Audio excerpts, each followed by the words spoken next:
You think you know the Himalayas, snow-covered peaks, one famous mountain, extreme altitude, but that picture is incomplete. Because the Himalayas aren't just mountains, they're an entire region where people live, work, and survive every day. What most people don't realize is this. Some parts of the Himalayas don't even look like mountains. And many of the hardest places to live here aren't the highest. This is not one place.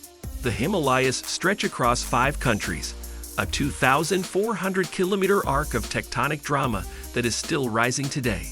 They are not a single chain, but a series of parallel ranges, creating pockets of isolated worlds.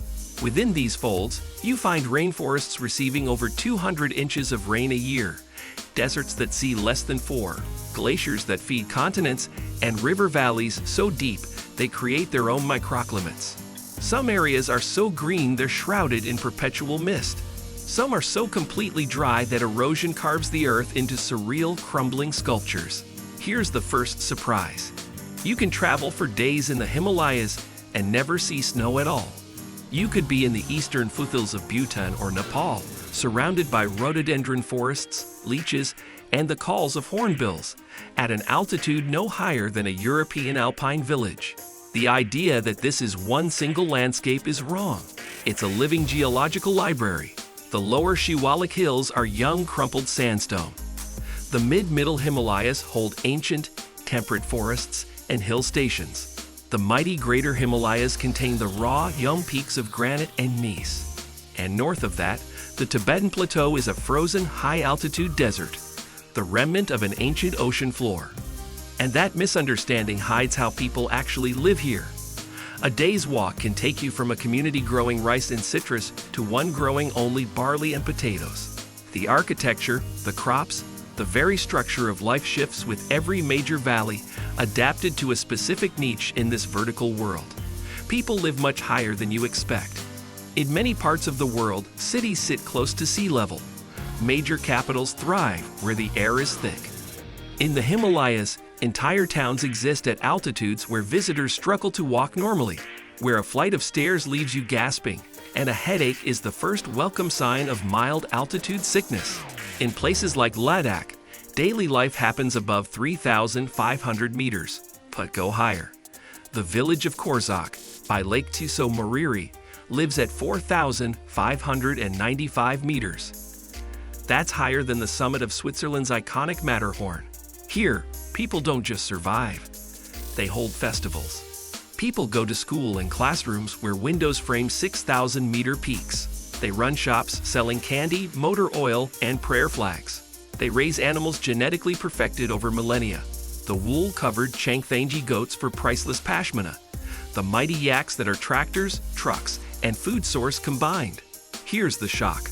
What feels dangerous to visitors is simply normal life to the people who live here. Their physiology is different. Studies show Tibetan and Sherpa populations have unique genetic adaptations, like the EPAS1 gene, which regulates hemoglobin.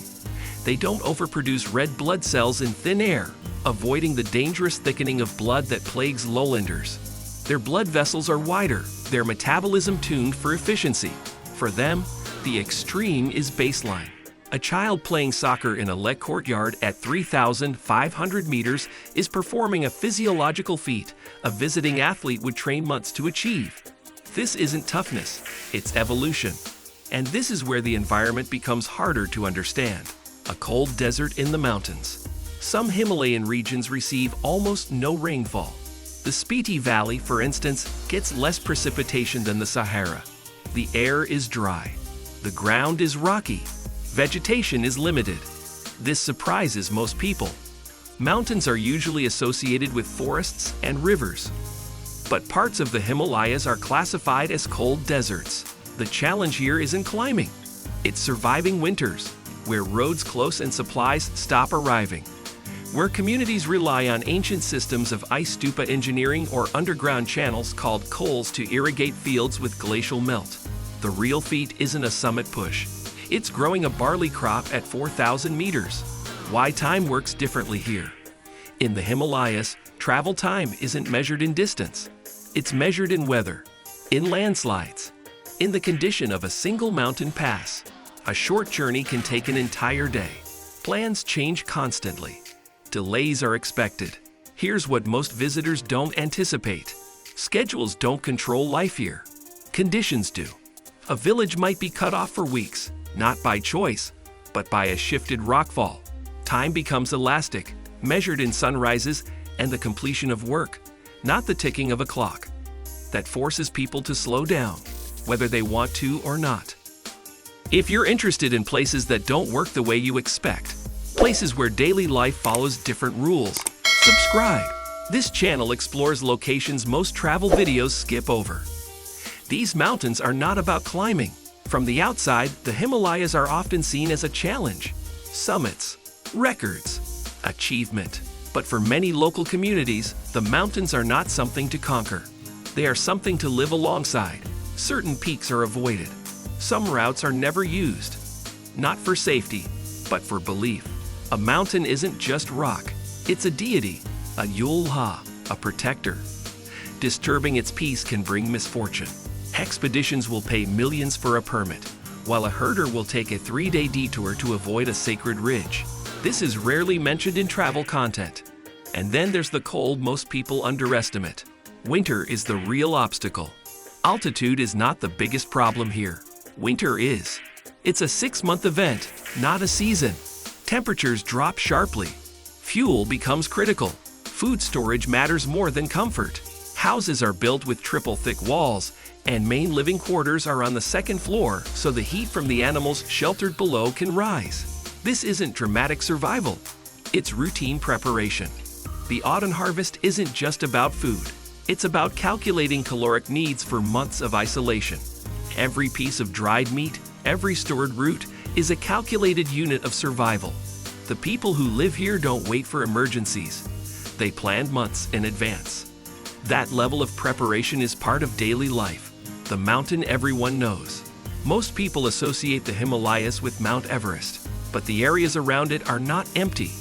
There are villages, supply routes, and long-established paths.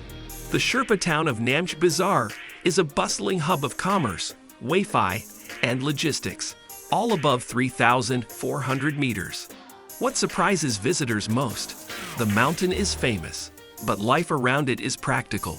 The focus is not the summit. It's logistics. It's the price of a cylinder of cooking gas, the helicopter shuttle for a sick child, the network of porters carrying everything from solar panels to cases of soda. Everest is the backdrop to a highly organized, permanent society. Most visitors see the Himalayas briefly. A trek, a viewpoint, a photo. They don't see long winters, supply shortages, daily routines. They don't see the Tso, a yak-cow hybrid, being milked at dawn, or the school teacher who rides a horse for 2 days to reach her remote classroom. And that's the final surprise. You can visit the Himalayas and still have no idea how the region actually functions. The modern world overlays the ancient here in a fragile balance. A teenager might stream a global pop hit on a satellite connection while watching over a herd using methods unchanged for 1,000 years. The Himalayas aren't just tall mountains. They're places where millions of people have adapted to thin air, long winters, and difficult terrain. They are architects of survival, living in a geography that demands constant negotiation.